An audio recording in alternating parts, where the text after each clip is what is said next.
एक चीज मैं जानना चाह रही थी, क्योंकि आज हमारा लार्ज कैप और फ्लेक्सी कैप पे जो है चर्चा हो रही है, जो हमारा नया निवेशक है, मान लीजिए अभी कोई ऐसा शख्स हमें देख रहा है फिलहाल सिप के टिप में, कल ऐसे बहुत सारे हमारे पास गेस्ट आए थे, ऑडियंस आई थी, मतलब जो अभी पोर्टफोलियो बिल्ड करना चाह रहे थे, 10,000 रुपए है मेरे पास, मंथली निकाल सकता हूँ, कहाँ कहाँ लगाऊं, किस तरीके के सवाल थे। तो शुरुआत अपनी नया निवेशक लार्ज कैप से करे या फ्लेक्सी कैप से करे, अभी उसके लिए बेस्ट क्या होगा? देखिए, वैसे तो बेस्ट होता नहीं है। मेन है कि क्या प्रेफरेंस होना चाहिए, और फ्लेक्सी कैप प्रेफरेंस हो या लार्ज कैप हो। लार्ज कैप हमेशा पोर्टफोलियो में होना चाहिए, वो मेरा हमेशा व्यू रहा है कि लार्ज कैप का ओरिएंटेशन पोर्टफोलियो में होना चाहिए, क्योंकि एक कंसिस्टेंसी मिलती है पोर्टफोलियो को, जो लार्ज कैप स्टॉक्स प्रोवाइड करते हैं इन द लॉन्ग रन। अब शुरुआत क्या मुझे लार्ज कैप से करनी चाहिए या फ्लेक्सी कैप से करूं? आई थिंक बहुत कुछ निर्भर करता है कि आप किस तरह के इन्वेस्टर हैं और आप क्या देख रहे हैं। सभी इन्वेस्टर्स के लिए ये नहीं हो सकता कि फ्लेक्सी कैप से ही शुरुआत की जाए। इन्वेस्टर्स जो फंड मैनेजर का डायनामिक्स को, कैपेबिलिटी को कैप्चर करना चाहते हैं, और चाहते हैं कि जो है डिफरेंट सेगमेंट के अंदर उनको रिटर्न्स, डिफरेंट सेगमेंट से उनको रिटर्न्स मिले, तो मुझे लगता है वो शुरुआत फ्लेक्सी कैप से कर सकते हैं। और लार्ज कैप, जैसे मैंने कहा, कुछ इन्वेस्टर्स के लिए लार्ज कैप एक अच्छी शुरुआत हो सकती है कि लार्ज कैप स्टॉक से, लार्ज कैप फंड से शुरुआत की जाए, एक कंसिस्टेंसी देखी जाए। बहुत ज्यादा वॉलेटिलिटी उनको नहीं मिलेगी, खासकर वो इन्वेस्टर्स जो बहुत ज्यादा वॉलेटिलिटी नहीं देख सकते, उनके लिए लार्ज कैप जो है शुरुआत में अच्छा हो सकता है। वहीं पे फ्लेक्सी कैप थोड़ा सा ज्यादा वॉलेटाइल हो सकता है कंपैरिजन टू लार्ज कैप, अगर उसमें मिड और स्मॉल कैप का भी एक्सपोजर है तो डिपेंडिंग ऑन, जो इन्वेस्टर्स वोलेटिलिटी ज्यादा नहीं देख सकते उनके लिए लार्ज कैप अच्छा ऑप्शन हो सकता है। जो इन्वेस्टर्स वोलेटिलिटी देख सकते हैं उनके लिए फ्लेक्सी कैप अच्छी शुरुआत हो सकती है। ठीक है, तो लार्ज कैप और फ्लेक्सी कैप का ये बेसिक डिफरेंस भी आप लोग को यहाँ पर ध्यान रखना चाहिए। चलिए, इन दोनों की बात हो रही है तो एक ग्राफिक लेके आते हैं और 3 साल के बॉटम लार्ज कैप फंड्स और 3 साल के बॉटम फ्लेक्सी कैप फंड्स यहाँ पर देखते हैं कि सबसे नीचे पायदान पे कौन कौन से ऐसे फंड्स हैं जो कि लार्ज कैप और फ्लेक्सी कैप की लिस्ट में यहाँ पर शामिल हुए हैं।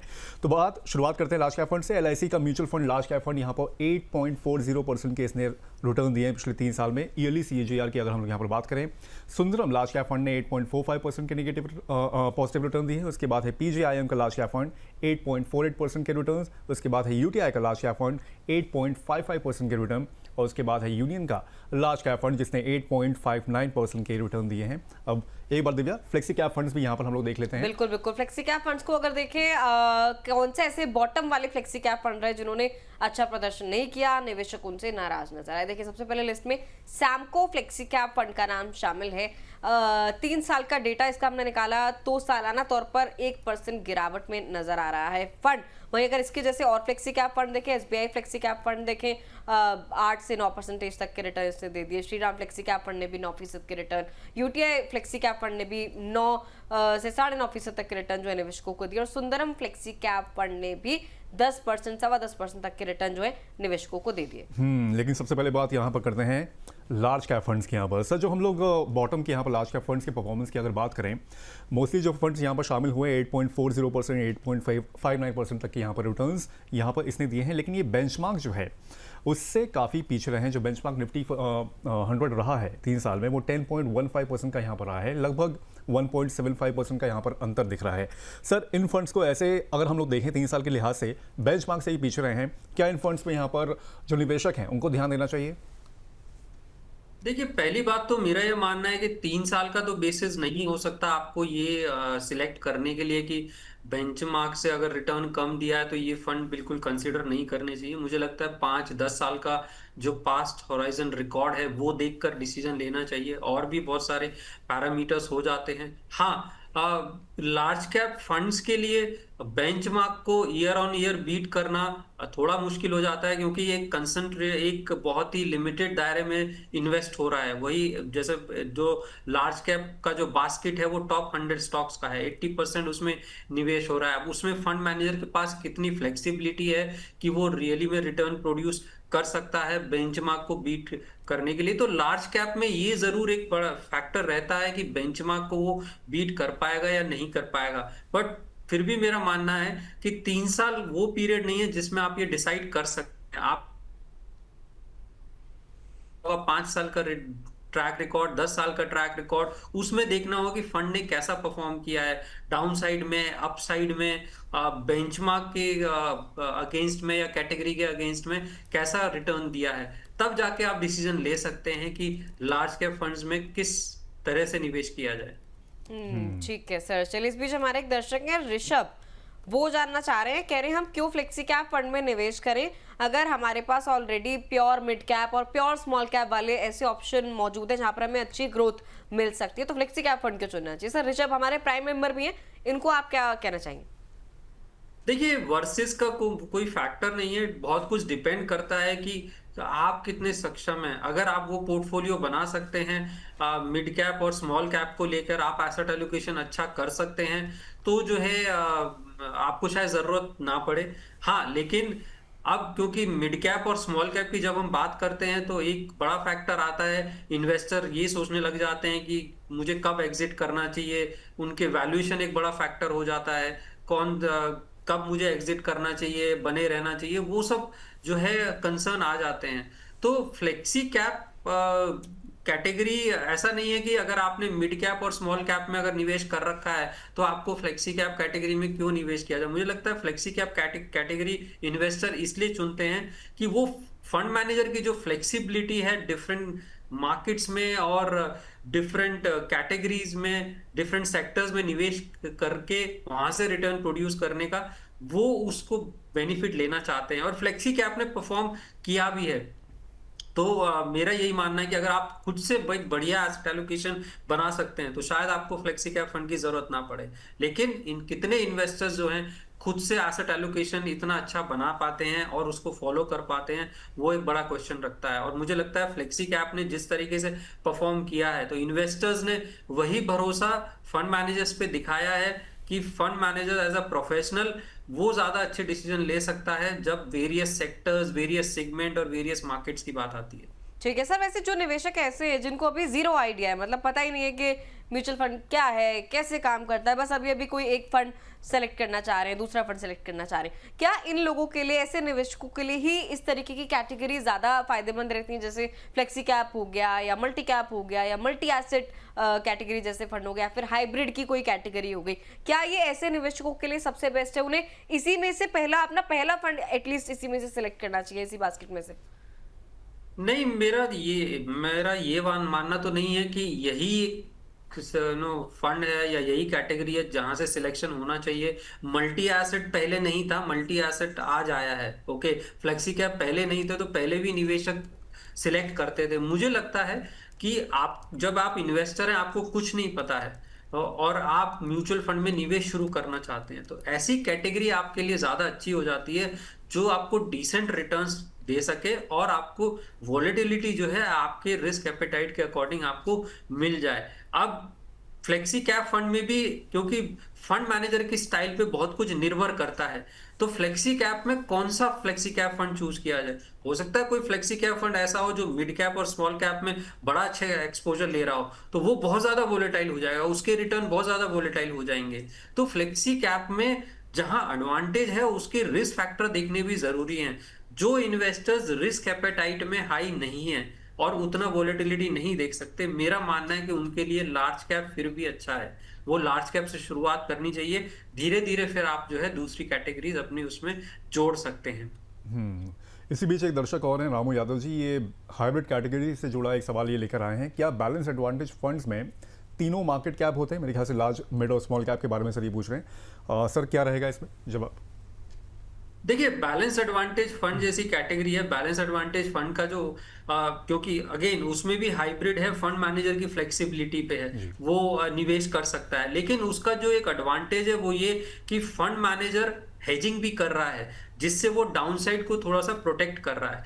जहां तो बैलेंस एडवांटेज फंड जब हम दूसरी कैटेगरी से कंपेयर करते हैं तो अपसाइड हाई, लेकिन डाउनसाइड में भी बहुत डाउन नहीं है। तो बैलेंस एडवांटेज फंड उन इन्वेस्टर्स के लिए जो बहुत ज्यादा अपसाइड नहीं दे, डिसेंट रिटर्न्स चाहते हैं लेकिन डाउनसाइड भी जो है प्रोटेक्ट करना चाहते हैं और एक मीडियम हॉराइजन के लिए भी अगर कंसीडर करना चाहते हैं तो ये कैटेगरी वहां पे अच्छी हो जाती है। तो बैलेंस एडवांटेज फंड के अंदर भी हाइब्रिड है, फंड मैनेजर की फ्लेक्सिबिलिटी पे बहुत कुछ निर्भर करता है, लेकिन वहां पे हेजिंग का बड़े अच्छे से इस्तेमाल होता है। सर हाइब्रिड में और कोई कैटेगरी आपको लगती है कि इससे बेटर निकल सकती है इन केस अगर कोई हाइब्रिड कैटेगरी में जाना चाह रहा हो? अगर रामू यादव जी कोई चुनाव करना हो तो? देखिए हाइब्रिड कैटेगरी में आपका एग्रेसिव हाइब्रिड फंड भी आ जाते हैं जिसमें 65% इक्विटी रहेगा, बाकी डेट रहेगा। वो भी एक बड़ी अच्छी कैटेगरी है जिसके अंदर आपको डेट वो कंसिस्टेंसी प्रोवाइड करता है आपके पोर्टफोलियो को, क्योंकि उतना वोलेटाइल नहीं होता है।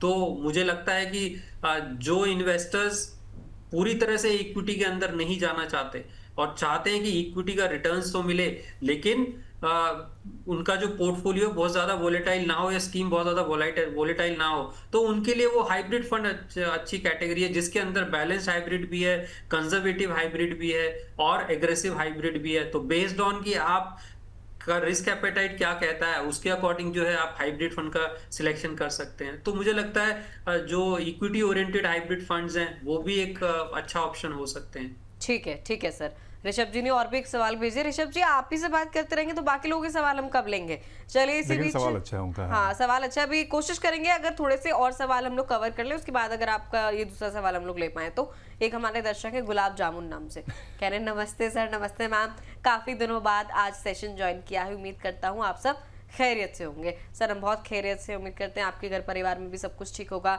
इसके अलावा बीरबल गोस्वामी जी का सवाल है, एक स्वयं विकास करके हमारे व्यूअर हैं, इनका सवाल भी लेंगे। बाकी दर्शकों को बता दें कि आप लोगों के लिए कमेंट सेक्शन में एक पोल भी है, उस पर आपको वोटिंग करनी है। पोल का सवाल है, flexi cap versus large cap SIP के लिए कौन बेहतर है? अब अगर आपको आज से एसआईपी शुरू करनी है अपनी, या फिर ऑलरेडी इन दोनों फंड्स में आप लोग निवेश कर रहे हैं, आपको क्या लग रहा है फ्लेक्सी कैप ज्यादा अच्छा कर रहा है, लार्ज कैप ज्यादा अच्छा कर रहा है, और नए निवेशक हैं, तो फिर आज के डिस्कशन पे जितेंद्र सर के एडवाइस पर आप क्या चुनना चाहेंगे, उस पर एक ऑप्शन पर आप टैप करके अपना जवाब जो है दर्ज करा सकते हैं। चलिए सवाल लेते हैं स्वयं विकास पांडा जी का। इनका पोर्टफोलियो उन्होंने भेजा हुआ है, कह रहे हैं मेरी पत्नी 5 फंड्स में 16,000 रुपए की एसआईपी करी, वाइफ का पोर्टफोलियो है।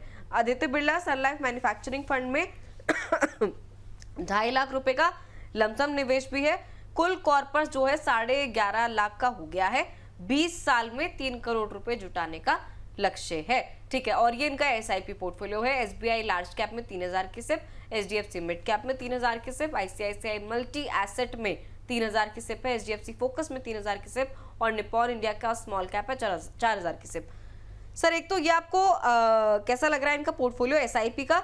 दूसरा, आदित्य बिरला सन लाइफ के मैन्युफैक्चरिंग फंड में 2.5 लाख का लमसम है, सेक्टोरल थीमेटिक बेट भी इन्होंने ले रखी है, और टारगेट है 3 करोड़ रुपए जुटाने का।